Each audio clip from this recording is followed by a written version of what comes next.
Here's the hard truth. Piling compost, fertilizers, and amendments on top of soil doesn't fix the underlying problem in most modern beds. They look lush for a few weeks, then dry out, crust over, or compact beneath the roots. Grandma's gardens rarely had this issue, and she didn't rely on bags of compost or synthetic nutrients.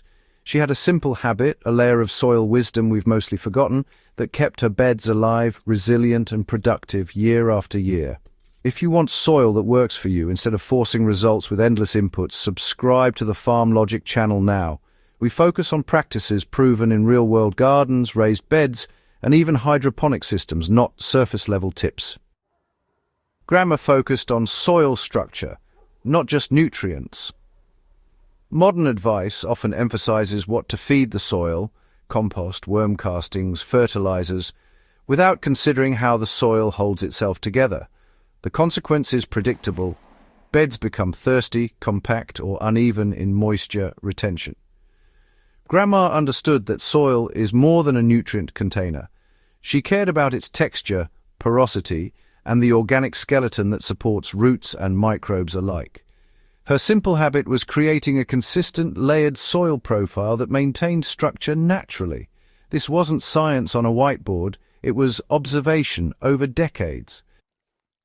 She didn't turn everything into mush like modern gardens do. One major mistake today is over-mixing or overturning beds. Many gardeners believe that blending compost into every inch of soil is the key to fertility. The truth is, constant turning destroys delicate fungal networks and breaks down organic matter faster than it can be replaced. In Grandma's beds, the top layer of organic matter was left mostly intact, allowed to partially decompose in place, and occasionally topped with a bit of compost or aged manure. This preserved structure, moisture retention, and microbial diversity. This habit was about creating a soil buffer, not feeding plants directly. The secret habit was deceptively simple. She maintained a soft, loosely structured top layer year-round.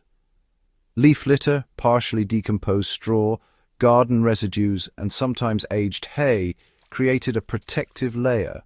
This living mulch didn't feed plants immediately, but stabilized moisture, protected microbial communities, and encouraged worms to inhabit the bed. When I replicated this in modern raised beds, I noticed the same effects. Consistent root penetration, better water absorption, and healthier microbial activity. You know, modern beds often fail because they ignore microenvironments. Raised beds, for example, dry faster and heat up quicker than in-ground gardens.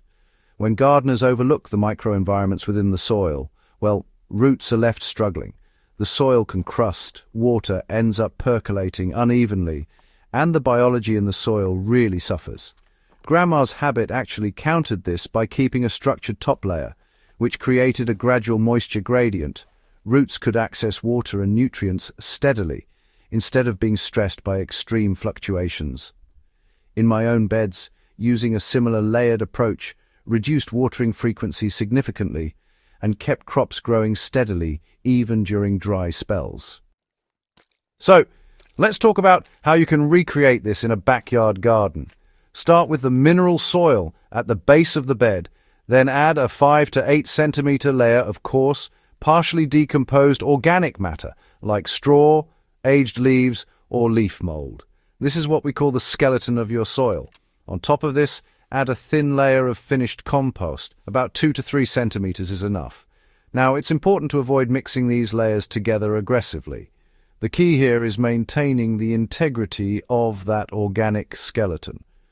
Over time, worms and microbes will naturally integrate nutrients downward, without disturbing the structure. Worms respond faster to layered soil than to uniform compost, and here's why. Worms don't just need food, they need space, moisture, and stable conditions.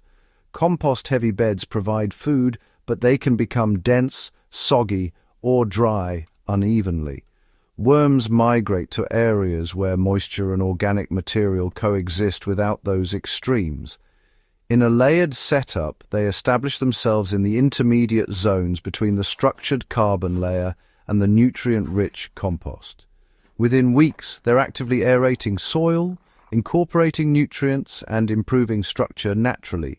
This mirrors what Grandma observed, even though she didn't quantify it in scientific terms.